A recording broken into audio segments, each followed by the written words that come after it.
একজন বিশ্বজয়ী হাফেজ যদি ছাত্রীদের মতো চুল রাখে তাহলে কেন মানুষ এটা নিয়ে সমালোচনা করবে না?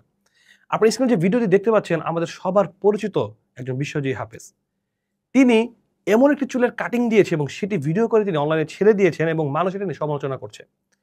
আদৌ কেন তাকে নিয়ে সমালোচনা হচ্ছে? আপনি দেখুন, এখন আমি যদি দাড়ি ছোট করি, চুল এরকম স্টাইল করে আমি যদি আপনাদের সামনে আসি, আপনাকে আমাকে নিয়ে সমালোচনা করবেন না? অবশ্যই করবেন। কেন? কারণ আপনি আলামিন ভাইকে একভাবে চেনেন যে তিনি ইসলামিক মানুষ, ইসলামিক আইডলে তিনি চলবেন, রাসূল সাল্লাল্লাহু আলাইহি সুন্নাহর মধ্যে তিনি চলবেন। তিনি রাসূলের সুন্নাহর বাইরে গিয়ে রাসূল যেটা নিষেধ করেছেন সেটা তিনি করবেন না। আপনারা এটা এক্সপেক্ট করেন আমার কাছে। আমরা একজন বিশ্বজয়ী হাফেজের কাছে কি এক্সপেক্ট করি? যে তিনি ইসলামের বিধিবিধানগুলো সঠিকভাবে মানবেন, তিনি কোরআন মানেন, আলহামদুলিল্লাহ তিনি কোরআনকে মুখস্থ করেছেন। চিন্তা করা যায়, এই কিতাব, যে কিতাবকে পাহাড়ের উপর নাজিল করা হলে পাহাড় থরথর করে কেঁপে উঠলো, সেই কিতাবকে তিনি সিনার মধ্যে ধারণ করেছেন, আলহামদুলিল্লাহ। আর সেই ব্যক্তি যখন কজা কাটিং করে, যেটা রাসূল সাল্লাল্লাহু আলাইহি ওয়াসাল্লাম নিষেধ করেছে যে দুই পাশে কেটে মাঝখানে রেখে দেওয়া, একদম ছাপরি মানুষের মতো, ছাপরি পোলাপান আমরা যেটাকে বলি, সেসব মানুষের মতো তারা চুল যদি রাখে তাহলে অবশ্যই সেটা সমালোচনা হবে এবং সমালোচনা করাটাই উচিত। আমি বলবো, যদি আমাদের চুল রাখতে হয় তাহলে আপনি ঘাড় বাবরি রাখেন, কান বাবরি রাখেন, বা চারিদিকে সমান রাখেন, এটা রাসূলের সুন্নাহ। কিন্তু এমন কোনো কাটিং আমরা দেব না যারা মানুষ আমাদের আইডল মনে করে। যেমন আমি এই হাফেজকে কিন্তু আমরা আইডল মনে করেন, অনেকেই আইডল মনে করেন, কিন্তু এই যে তার আচরণের কারণে কিন্তু অনেকে ভুল মেসেজ পাবে যে এভাবে তাহলে চুল কাটা কি জায়েজ? আসলে এখানে মূল বিষয় হলো আমাদের এই হাফেজ সাহেব কুরআন মুখস্থ করেছে ঠিকই, কিন্তু ইসলামকে মুখস্থ করতে পারেনি। ইসলামের মৌলিক বিধিবিধান তিনি মুখস্থ করতে পারেনি। আল্লাহু আলাম তিনি কোনো মুরব্বীদের আন্ডারে আছে কিনা এটাও হয়তো আমার জানা নেই। আমি এই ভাইকে বলবো, আপনি যদি আমার ভিডিওটি দেখেন, আপনার যদি পরামর্শ থাকবে, আপনি একজন মুরব্বীর আন্ডারে গিয়ে আপনি একজন আলেমের পরামর্শে চলুন, তার কথা মতো আপনি দিক নির্দেশনা নিন, তাহলে কিন্তু আপনার জন্য উত্তম হবে। আপনি যেরকম দিক নির্দেশনা নেন তাহলে আপনি এরকম ভবিষ্যতে তার সমালোচনায় পড়বেন না ইনশাল্লাহ। আর আপনি যদি কোরআন মুখস্থ করেছেন, পাশাপাশি আরবি গ্রামার, আরবি নলেজটাও নেন, তারপর আপনি কোরআন এবং হাদিসের বিশাল পাণ্ডিত্য অর্জন করতে পারবেন এবং এই ছোটখাটো ভুল থেকে আপনি হেফাজত থাকতে পারেন ইনশাল্লাহ। আসসালামু আলাইকুম রহমতুল্লাহি ওয়া বারাকাতুহু। তিন শ্রেণীর মানুষদের জাহান্নাম উদ্বোধন হবে।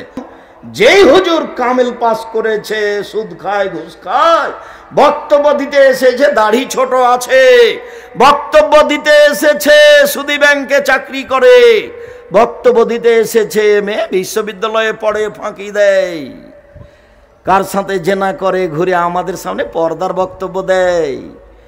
আমি বলছি যে দোস্ত, সাতক্ষীরা আপনার বাড়ি, আপনার বউ যে এসে আমাকে সালাম দিল, বাহির থেকে চলে আসলো, বাড়ির যে কোনো জায়গা ঘেরা নাই, এইখানে একটা ঘর, এইখানে একটা ঘর, মধ্যে গরুর গাড়ির রাস্তা, তা আপনি যে রাজশাহীতে গিয়ে পর্দার বক্তব্য দেন তখন কি হয়? তো বলছে দেওয়া লাগে সেজন্য দিই। ইনি হলেন মৌলানা মানুষ, যার মাথা পাথর দিয়ে ফাটিয়ে দেওয়া হচ্ছে, ভয়াবহ। তিন শ্রেণীর মানুষদের জাহান্নাম উদ্বোধন হবে, তার এক নম্বরে আছে হুজুর। জাহান্নাম উদ্বোধন কিন্তু সূচনা হবে তিন শ্রেণীর মানুষ দিয়ে। আবার সবাই ভালো মানুষ। কে? হুজুর। দুই, কে? দানশীল। কে? বড় যোদ্ধা। তো যোদ্ধা কেন? লোক দেখানো এই জন্য। দানশীল কেন? লোক দেখানো এই জন্য। আমার দানটা একটু বলো না, আরে 5,000 টাকা একটু বলো না, একটু বলো যে অমুক 5,000 টাকা দিয়েছে। আর যে বলে যাবে সভাপতি সাহেব কমি মাদ্রাসাতে আমার 5,000 টাকা থাকলো, কাউকে বলেন না যেন, তখনই জান্নাতে চলেই গেছে, ঢোকেনি কেন? মরেনি এই জন্য। ও টাকা দিয়ে জান্নাত কিনা যায়, সালাত আদায় করে জান্নাত পাওয়া যায়, জান্নাত কিনা যায় না। হজ করে জান্নাত পাওয়া যায়, জান্নাত কিনা যায় না।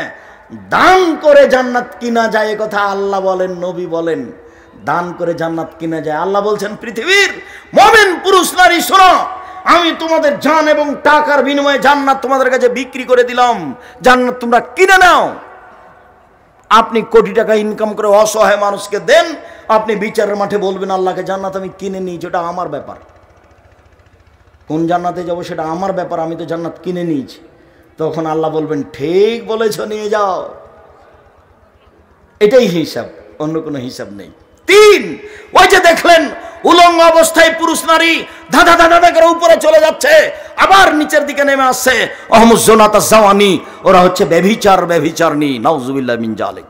আস্তাগফিরুল্লাহ ওয়া আতুবু ইলাইহি, আস্তাগফিরুল্লাহ ওয়া আতুবু ইলাইহি, আস্তাগফিরুল্লাহ আল্লাযী লা ইলাহা ইল্লা হুয়াল হাইয়ুল কাইয়ুম ওয়া আতুবু ইলাইহি, আল্লাহুম্মা আনতা রাব্বি লা ইলাহা ইল্লা আনতা খালাকতানি ওয়া আনা আবদুকা ওয়া আনা আলা আহদিকা ওয়া আদিকা মাসতাতাতু আউযু বিকা মিন শাররি মা সানাতু আবু আলাকা বিনি'মাতিকা আলাইয়া ওয়া বিযামবি ফাগফিরলি ফাইন্নাহু লা ইয়াগফিরু যুনুবা ইল্লা আনতা।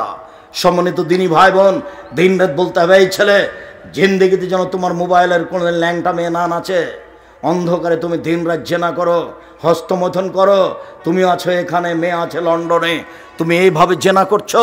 মনে করিও না পৃথিবী অত সহজ জায়গা, সব আট ধরা আছে, আটকা পড়েছো, তুমি বিপদে পড়েছো। তুমি আল্লাহকে বলো আর কোনোদিন জিন্দেগিতে এই কাজ করবো না, তুমি পাপকে নেকি দিয়ে পূর্ণ করে দাও, তুমি পাপকে নেকি দিয়ে পূর্ণ করে দাও, তুমি ঢেকে দাও, তুমি ঢেকে দাও।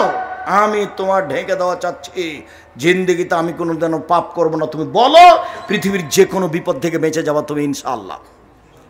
যারা আগুনের মধ্যে জমা ধরে জ্বলছে ওরা হচ্ছে ব্যভিচারনি। তারপরে আপনি দেখলেন রক্তের নদীতে একটা লোক পড়ে আছে, সে হচ্ছে সুদখোর।